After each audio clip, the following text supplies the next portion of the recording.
look at the pain points that you have specifically around dispatching, identify what those are, measure how long it's taking you, right? And define what fixed looks like or what improved looks like. And then find the platform that can suit that and help you drive towards that. I went on a few dates with a few different providers. That's the secret sauce that we offer retailers, is we're a set of power tools to help businesses become really efficient at getting their orders to their customers. So if we're telling you that the pre-order is going to arrive in 2 weeks, how do we make sure that when it does arrive in 2 weeks, Nathan, your dress is coming out to you right away? Welcome to a very special bonus episode of Add to Cart, which we call The Explainer. This episode is brought to you by one of our partners who make Add to Cart possible. We're going to dive deep into an e-commerce topic and unveil the secret tools that leading Australian retailers use to grow. Hello and welcome to a very special and our second Explainer episode of Add to Cart. As always, my name is Nathan Bush, Director at eSuite and host of Add to Cart. And joining me this Wednesday is David Boyer, ANZ Country Manager from cloud-based shipping automation solution ShipStation, and Brian Nguyen, who is a Director at fast fashion label Lioness. We are thrilled to partner with ShipStation to bring you this episode.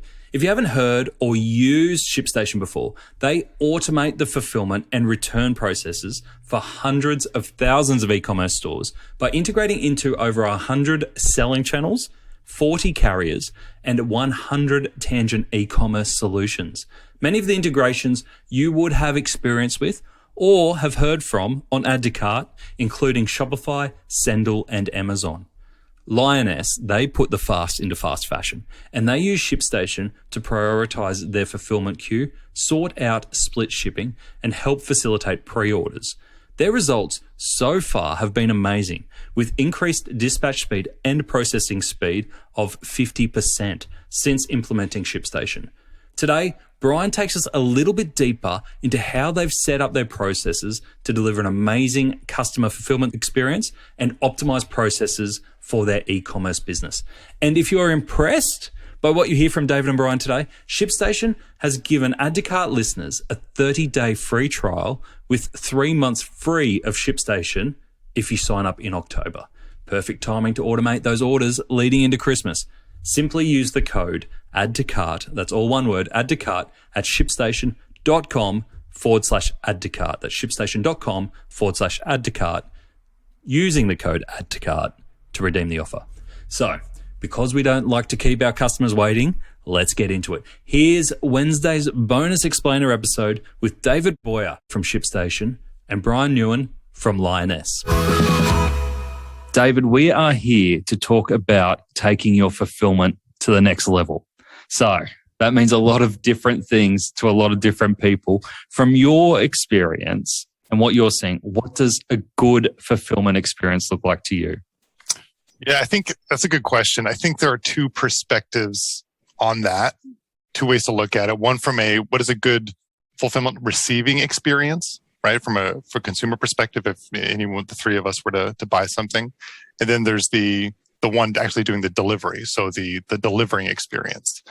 And so from a consumer customer perspective, I think right now, the most important thing for me to have a good experience is transparency. Number one, right? Like I need to know what your shipping policy is, what the transit times are, what providers you're using.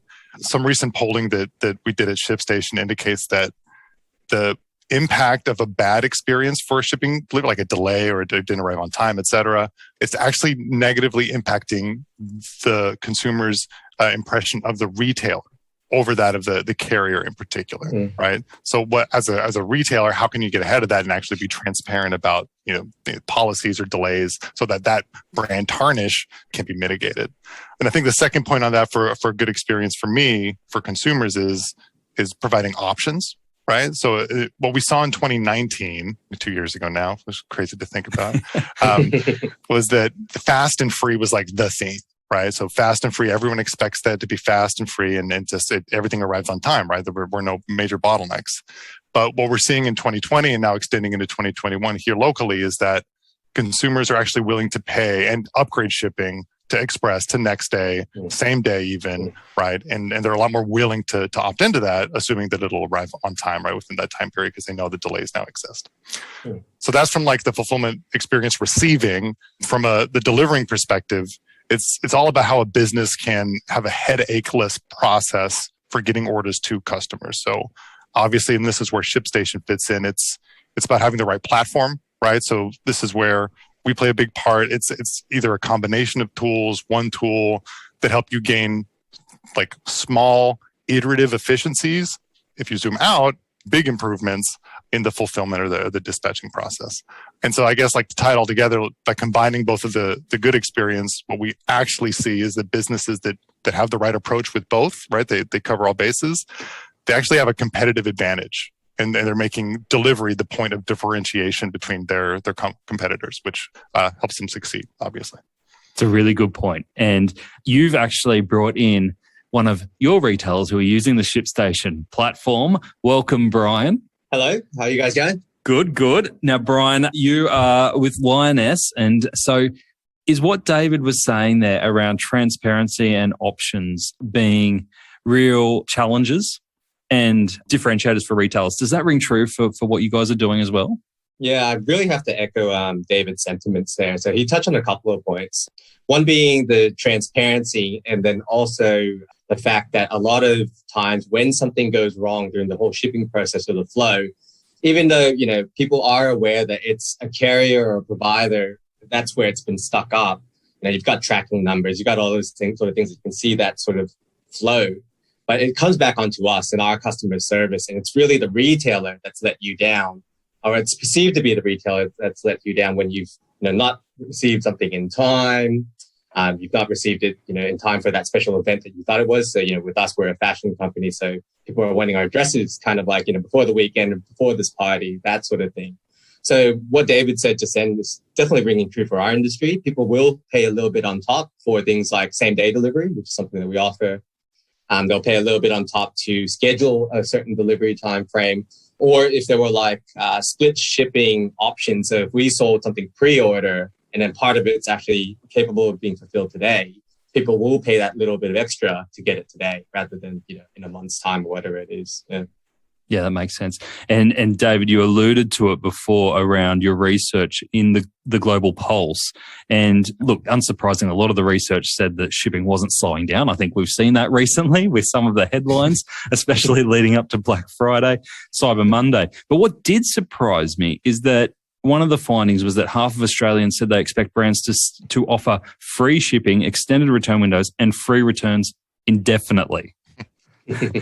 Now, I'd love to get both of your opinions on whether you think this is realistic for retailers.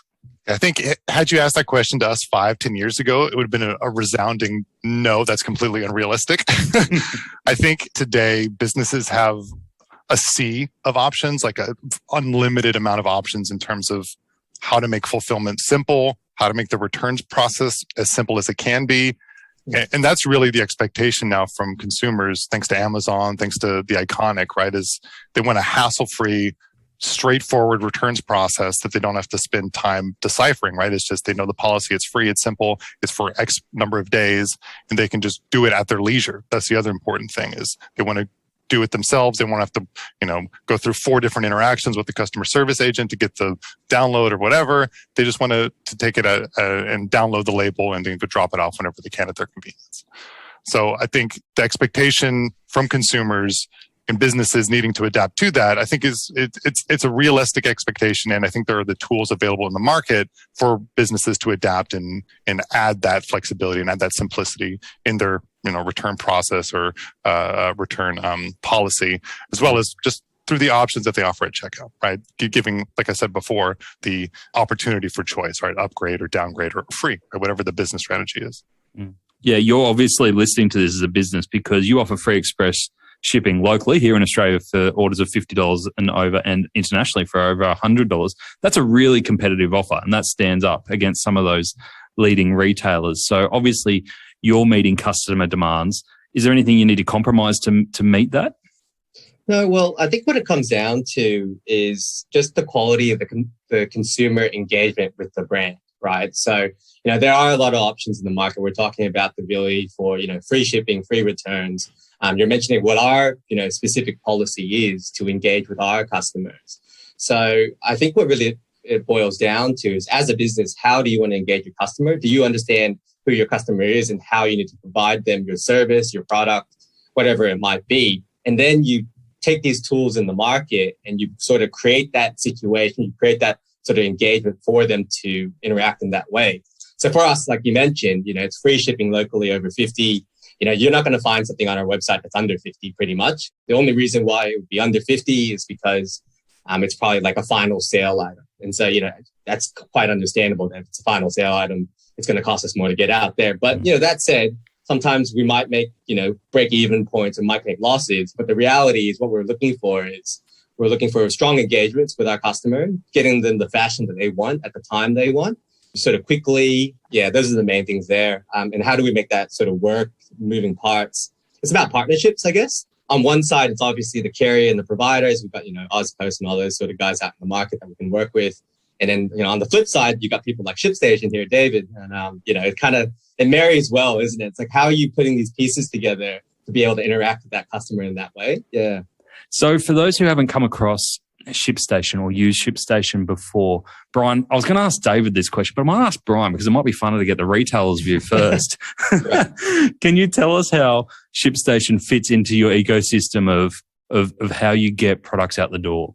Yeah, right. So, look, we run a Shopify site. I think that's pretty obvious. If you do e-commerce, you've gone on our site, you've been through the checkout process, you'll know that that's pretty much a Shopify store. Even though our theme is custom, it feels a bit different. Once you've done that, once you're a customer, you've picked your items, you've picked your fashion, your styles, and you've checked out, what happens behind the scenes and what starts rolling out is this beautiful piece of ShipStation sort of automations. Tags are flowing through from Shopify to ShipStation. And then that sort of starts simplifying or rerouting or cohorting that data of orders so that we can service that customer in that way that we're speaking about. So, whether it's pre-orders coming up, pre-orders being put on hold, it's same day deliveries going out tomorrow not tomorrow, today, obviously. Tomorrow, if it's after the 3 p.m. cutoff.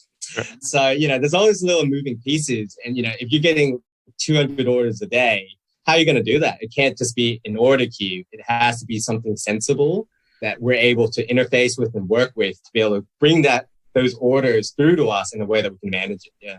And so did you start with standard or Shopify or Shopify Plus, and then go, we actually need something more sophisticated, something intelligent behind this to sort those orders out, and then you went into the ShipStation solution? Yeah, so we started with before that, right? So, 6 years ago, we started as a WooCommerce WordPress site with the WooCommerce plugin, right? And so as you can imagine, it's not too much wrong with that. But in terms of the commerce and the checkout process and the ability to do shipping, we found that there weren't things that we could do, or there weren't quite the applications or plugins that we could find that worked well to sell the way we wanted to sell to customers. So, we started on another platform first for fulfillment. I mean, there are a lot of good, sort of providers out there, and I encourage everyone to kind of look around. But where we ended up at is that, with the other providers, we always got to a certain level. And then we always encountered sort of new difficulties or new challenges, right? And so at some point, it just got to the time where it's always a timing piece where the way we wanted to sell couldn't be supported on the platforms, on the softwares that we were using at the time. Lucky for us, we were recommended ShipStation, and then met David and all that, the rest of the team, and then it just all fit in well at that point. Yeah. Beautiful. And David, is that a common scenario of the types of retailers and stages that they get to when they come and start talking to you? Yeah, working with Brian and his team was a real fun challenge for us, because their model for pre-orders was really was really cool to see, and like how we were able to help them was really rewarding for us too, because we have a pretty good model that we can talk to other people about with. But yeah, that Brian and Lioness story is a pretty common kind of conversation that we have with businesses. And I usually, and Brian's likely heard me tell this story, but it's one that I really, really like. But we had a customer, this was 6-7 years ago in the US. We had a customer that was about to go on the Shark Tank program there. And so they, as you expect, like preparing for Shark Tank, you get all excited, et cetera, make sure you get all your ducks in order. But they went on, they did their pitch, right? And they presented to the sharks. it went really, really well. And Mark Cuban engaged with him and wanted to give them a bunch of money. And he was like, hey, I want to invest. I'm all in. And one of his is like, one of the fine prints was, hey, you have to use my fulfillment software. and the customer, to their credit, was like, or our customer was like, no, Mark, with all due respect, we think we got this sorted out. Like, we're using ShipStation. Mark was like, all right. Fast forward. He just said, okay, that's fine. Yeah, exactly. No that was one word answer. And Yeah. we're done. So fast forward 6 months, 12 months later, right? They did a relaunch. I don't remember the specifics, but they essentially scaled out their business 2x, 3x, right? Over a really short period of time. And they kept ShipStation as that back component, just helping them manage and sort and just do the fulfillment bit, the shipping and the labeling. And I think that's the secret sauce that we offer retailers, is we're a set of power tools to help businesses become really efficient at getting their orders to their customers wherever they sell. Shopify, Shopify Plus, BigCommerce, Wish, Etsy, wherever they're selling, Amazon, and however they're shipping, right? Whether it's Ozpost or Sendle or any other provider, right? We help them just bridge that all together to make it really seamless and synchronize all the bits. Beautiful. And we might nerd out. We might get into the nerd out part of this podcast where we actually dive into, David, you mentioned some of those 1%ers that really make a huge difference in this process. So we might nerd out and go into that. But before we do, Brian, the Lioness model is very reliant, from what I've read, on pre-orders. And that seems to be a big differentiator in your model. Can you tell us some of the problems that you were coming up against pre-orders? Because I think it'll be really interesting for our audience who are either considering pre-orders or really struggling with it as well, and what you were coming up against and how you solved that problem. Yeah, so that's pretty much sort of elaborating on that story that we were speaking about before. In the previous environment, we were finding our feet in the e-commerce world. And basically just one day we realized that, how do you pick a winner in terms of a style? Sometimes you can't, you don't know what, you do some trend forecasting, you see what people are wearing, and you design a range, you think it's all brilliant. But sometimes that one style that's really the winner is the one that surprises you the most. And so what we were finding was that, sometimes in a range of 20 to 40 garments, you had one product that was the winner, and it was on repeat, on back order, on pre-order. And, you don't want to change your store to just sell the one item, but you do want to support that, the ability to sell that, because you're wanting to provide that to the market, basically. So with that challenge in mind, what we were finding was, how do we sell a pre-order? It's a unit of inventory that doesn't quite exist yet, right? And so we got to the point where, we can set a unit against it, but then all those orders are coming through the order queue of our fulfillment software, and we had no way of leveraging any sort of tool to differentiate it, right? And we started off with simple solutions like maybe put pre-order in the name, the title of the product, which works. Obviously, that sort of stuff works. But when does a pre-order then tick over and become actually a stock in hand? So you just change the title on your website. Is it confusing for the customer? It could be. So they were just sitting in your order queue, basically blocking everything else, were they? Yeah, that's right. So if David ordered, 20 orders today that were pre-order, and you were just in the middle of that, I wouldn't find it until I sorted it all out by the end of the day. Maybe a few days later, depending on how busy the day was. Yeah. Okay, cool. And so how did you solve that? Yeah, well, look, initially we didn't, and that was the problem. Initially we had customer service, questions about where the pre-orders were at. And, you can only communicate so well. So, we had to look at it ourselves and say, look, if this is a model that works, which it definitely did, because we had a high demand for it, and if this is something that we really wanted to provide to our customers, how do we provide it in a sensible way that's actually, being honest to what it is? So if we're telling you that the pre-order is going to arrive in 2 weeks, how do we make sure that when it does arrive in 2 weeks, Nathan, your dress is coming out to you right away? Yep. So how do we get to that? Basically, we found ShipStation somewhere along the way. We kind of really knew what we were looking for at that point. So we came into these conversations, to these demos. And, David, I'll be honest with you, we didn't just go to you. We went to a few people at the same time. Oh, does that feel a bit dirty now? Well, it's all fair.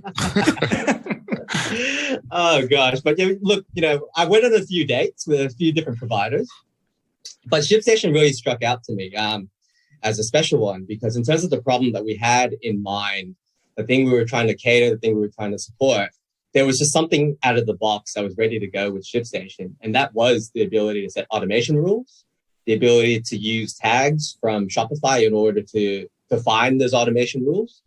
And then even as simple as the interface was arranged in a way or set up and developed in a way where it was easy for a user to work through a very dense order queue. There could be 1,000 orders in there, and I could quickly filter through and get down and find Nathan's dress. I can get it out to him today. Thank goodness for that. Now, let's go that next level deeper, right? Let's talk about automation rules and order tags. Can you share how you use them in Lioness? Like, give us some examples beyond pre-order in how it automates your fulfillment process. Yeah. So beyond pre-orders? Beyond pre-orders. Yeah. Yeah. So look, apart from just pre-orders, like, obviously that clears a whole bunch of things from our queue so that we're better able to service the remaining customers that we're able to service today. Those automation rules can leverage tags in different ways as well. For us, we're specifically looking at things like lifetime spends, loyalties, different tiers of loyalty. So, those sort of tags you can really leverage to look through your sea of customers and really get to the ones that have been there the longest with you, the ones that have requirements.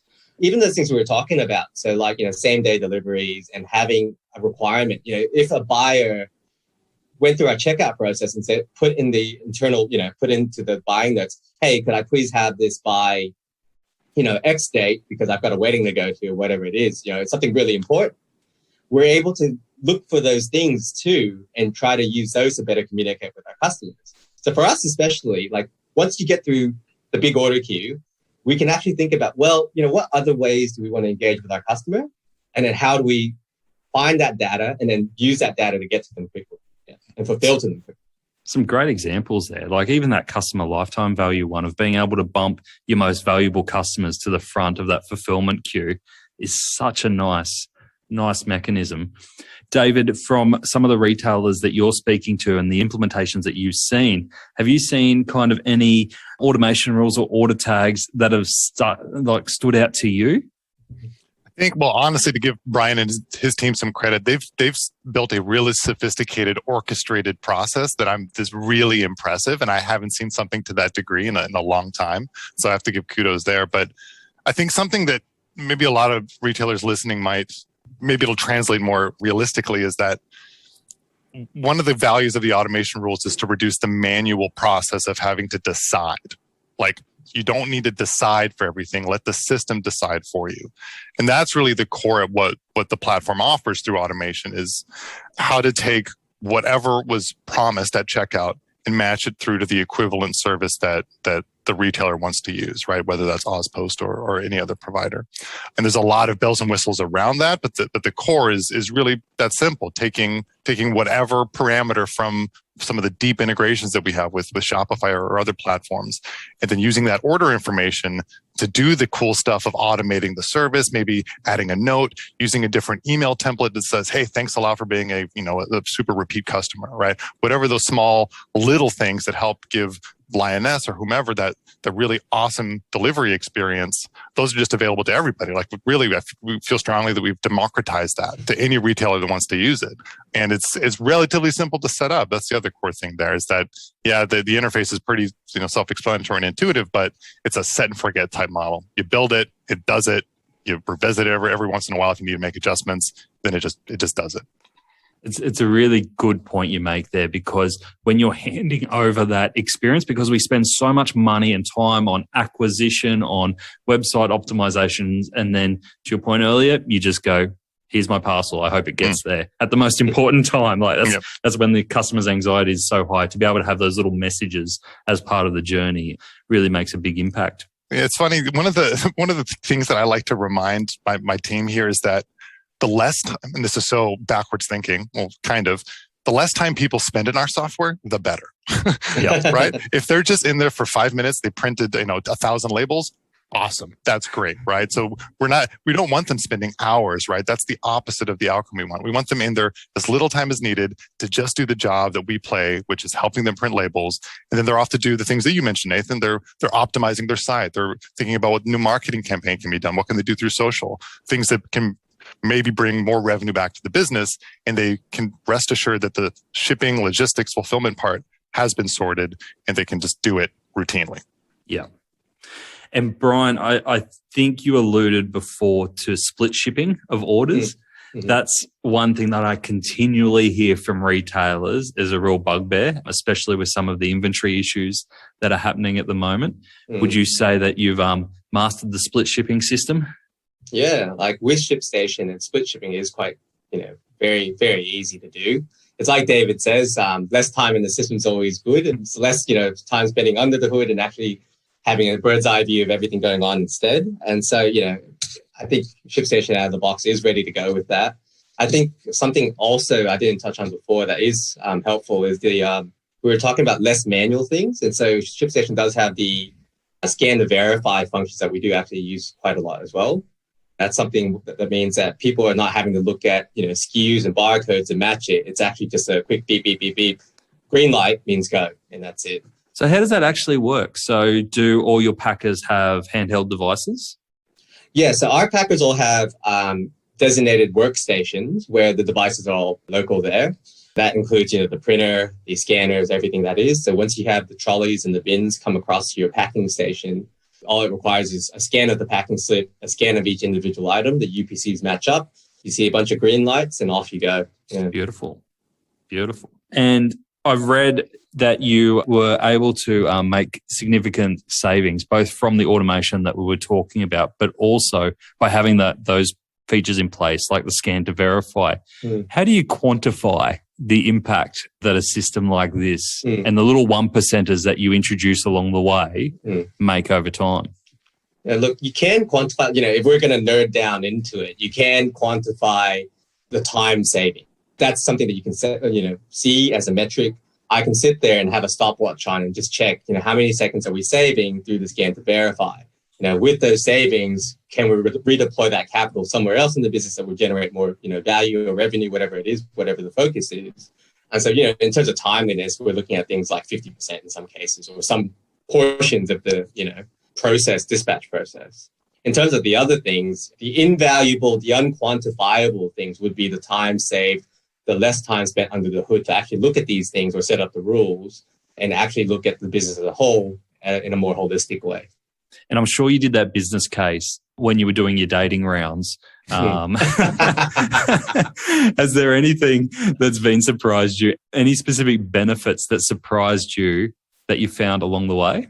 I think this is a funny one. And it's kind of like, it's pretty honest, but it is a funny one.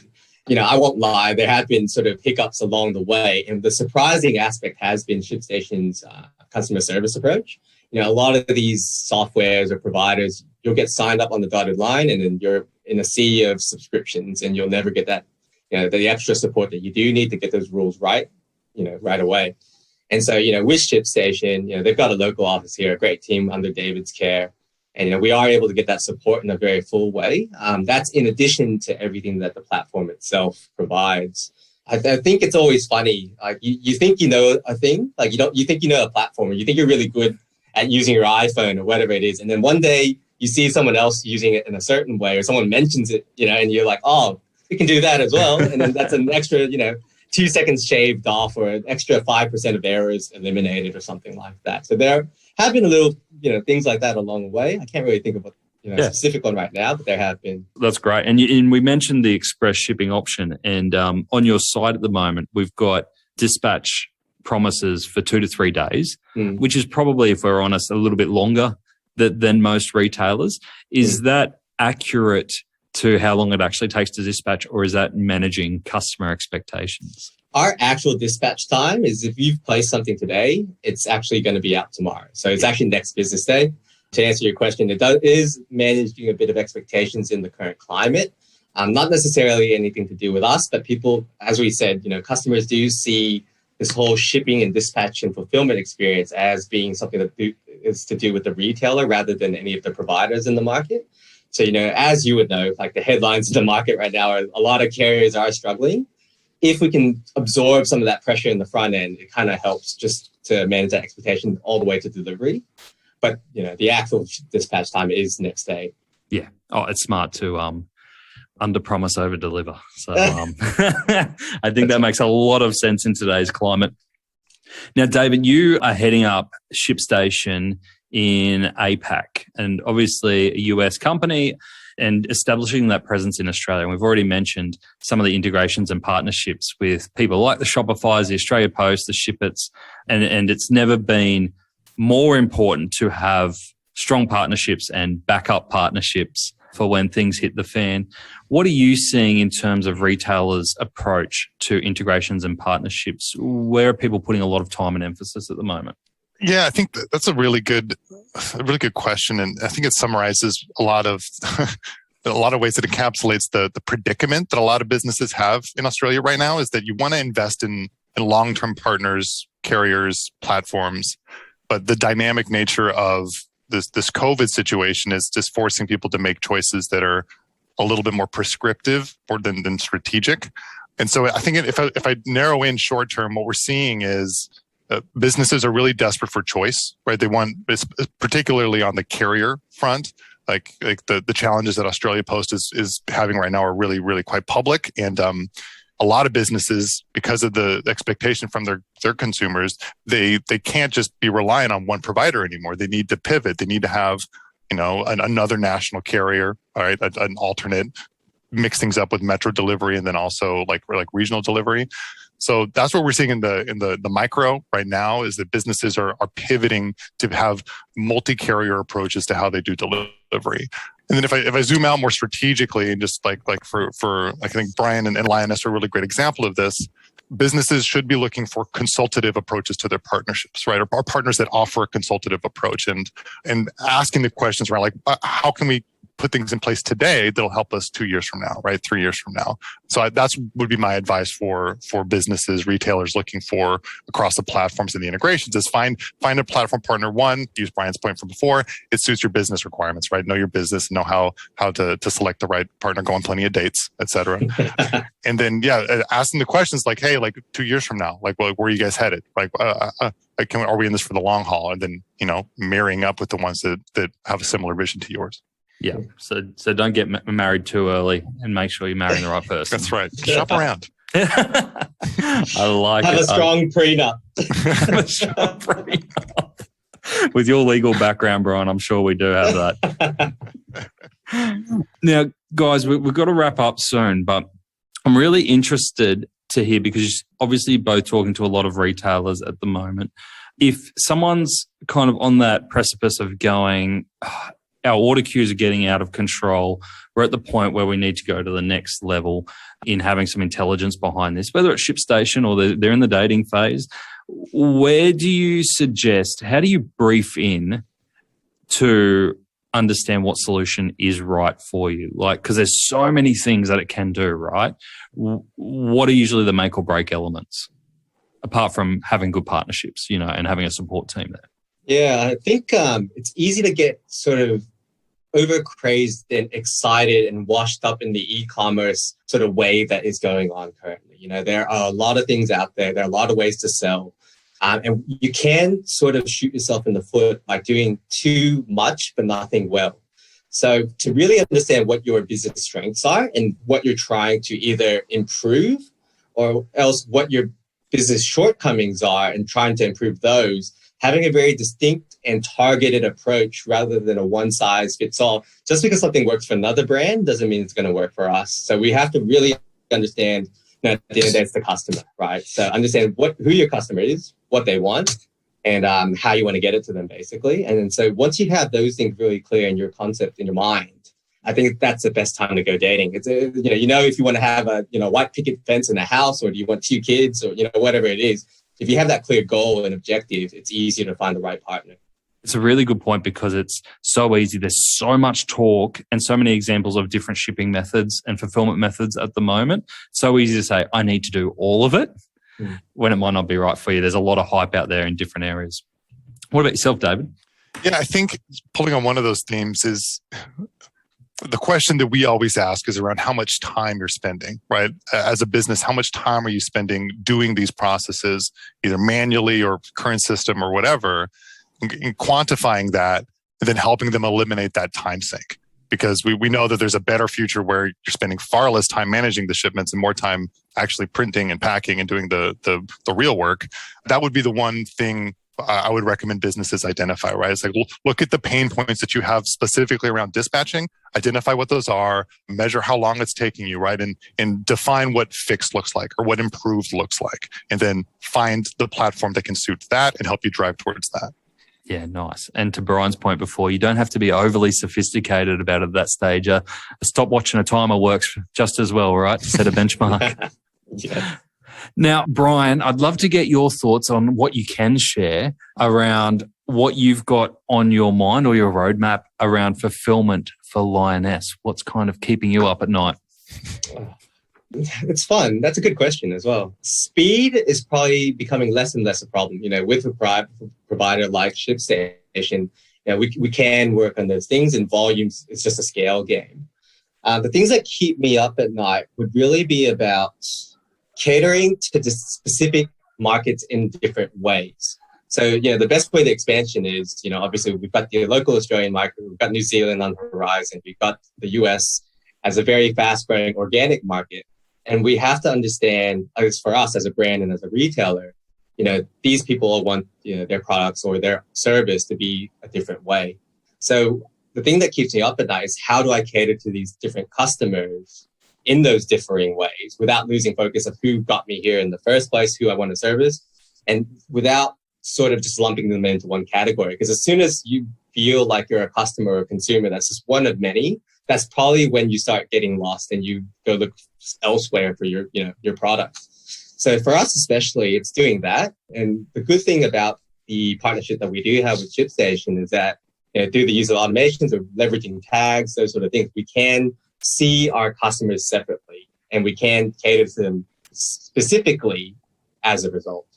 And is there a profitability piece built into that? Because obviously you're customer first, but not all customers need their dresses the same day. Yeah. So you've got to work out what cohorts are expecting that and what ones aren't.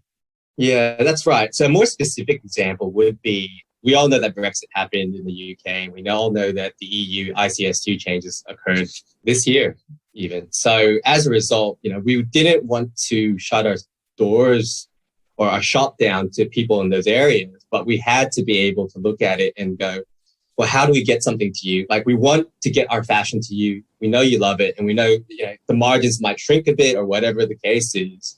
How do we get it to you then? And it would be impossible to do that without the ability to see each customer as a separate place and to be able to set, these automation rules that we keep coming back to so that each of these customers, might be able to have a different checkout experience. So, if you're in the EU, you're in the UK, for the UK, we're already VAT registered, so it feels like shopping anywhere else. With the EU, it's a bit more strict, so we have to make sure we do the customs declarations correctly and all those sort of things. And so with that, ShipStation is able to fill that gap. I say it keeps me up at night. It keeps me up at night in the sense that I have to think about it. But in terms of the tools being there, they are there. We can hone them in. Yeah, beautiful. And David, from a ShipStation perspective, what's on the radar and the roadmap that you are able to share? Good questions. I think what Brian touched on around global fulfillment and helping businesses extend their footprint across the world. I think you'll see a big focus of that for us in the coming years. There's just so much opportunity for businesses to expand. It really turnkey, right? Because everything's digital now. You can open up a storefront in any region. And what we would argue is the most challenging part for businesses is how do they get that product there, right? Like, how do you get the right carriers in the right paperwork, like Brian touched on? How do you get that all together efficiently so that you don't have to worry about doing this as things grow, right? As the business starts scaling and when things kick off in whatever market you're entering into.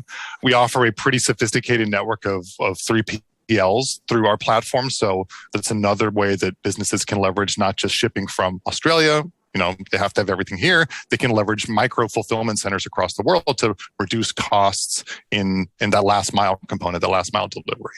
And so big focus for us, like I said before, is how to help brands continue that kind of global footprint that's so palpable. Beautiful. Now, if people and retailers are listening to this, people and retailers are usually the same thing. I've just put them into two different categories there, are listening to this. and are going, that sounds really interesting. I'd love to start dating David. Yep. How do they do that? Yeah, well, I won't give out my cell phone number, but get in touch with our local team. We're here in Sydney. There's a big group of us now, and we'd love to chat. Like, we talk to businesses every day of all different dimensions and sizes, and they're in different parts of this e-commerce journey. And I like to think that we have a very consultative approach, like I said before, to helping businesses wherever they are in that journey. And so, I would just encourage anyone listening that needs help figuring out their shipping stuff and they want to get that sorted, go to ShipStation.com, leave us a voicemail, give us a call, shoot us an email, and then we can take things from there. Brilliant. David, thank you so much. We really appreciate ShipStation's support on Add to Cart and being able to bring this extra episode to us. It's always nice to be able to do a bonus episode, especially when there's so many practical tips in there. So thank you to you as well, Brian. It's really great to hear your story and some of those, the 1%ers that you're doing to really nail that fulfillment experience. No worries. Yeah. Thanks, Nathan. Appreciate being here. If you are struggling with lengthy fulfillment queues, long processing times, or just want to take your fulfillment to the next level, I hope you picked up some practical tips from this episode. And apologies for pushing the dating analogy too far. I think we just got overexcited, but hey, added a little bit of fun. Here are my 3 practical takeaways. Number 1, even though it sometimes feels like shipping is part of the customer journey that is so out of your hands, there are simple ways to elevate the experience. 1%ers, like promoting loyal customers to the front of the queue or adding bespoke messages based on the type of order, like Lioness does, shows your customers the love at the fulfillment stage. Number 2, a key metric in your business should be order processing time. A great way to do this is to benchmark the time from when a picking team picks the order to when they complete it. Now, if you don't have that data automated, a simple stopwatch, like Brian used, will do the trick. This number is key to enabling efficient scaling for your business. The third one I have for you is that when you're evaluating whether you need a dedicated fulfillment intelligence platform, whether that be ShipStation or otherwise, identify the 3 improvements that will make the biggest improvement to your business and understand how different partners approach them. This is where the dating analogy comes in. It's very easy to get overwhelmed with functionality because these platforms can do so much. So make sure you narrow in on what is most important to you. Thanks again to ShipStation for bringing us this episode. If you're interested in trialing the ShipStation solution for your business, ShipStation have given Add to Cart listeners a special offer. They're giving 30 days free trial and a 3 months free of ShipStation if you sign up during October. Simply use the code Add to Cart, all one word, Add to Cart, at ShipStation.com/Add to Cart. Add to Cart to redeem this offer. That's ShipStation.com/Add to Cart using the code Add to Cart. To finish up, I have 3 resources for you. Firstly, if you're a first-time listener of Add to Cart and you want to stay up to date with new episodes, head over to addtocart.com.au and you can sign up for our weekly newsletter. We'll let you know every time a new episode drops, as well as giving you my 3 takeaways from each episode and a link to the transcripts so you can know that this is an episode that you want to dive straight into.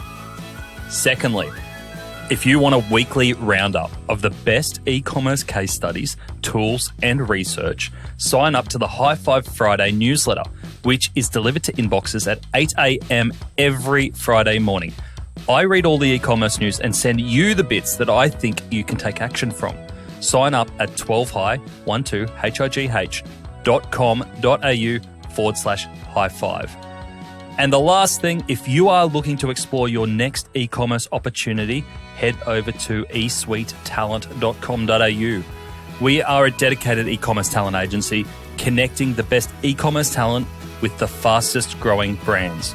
Check it out, sign up to the email, and get in touch with me if you want to discuss your next move.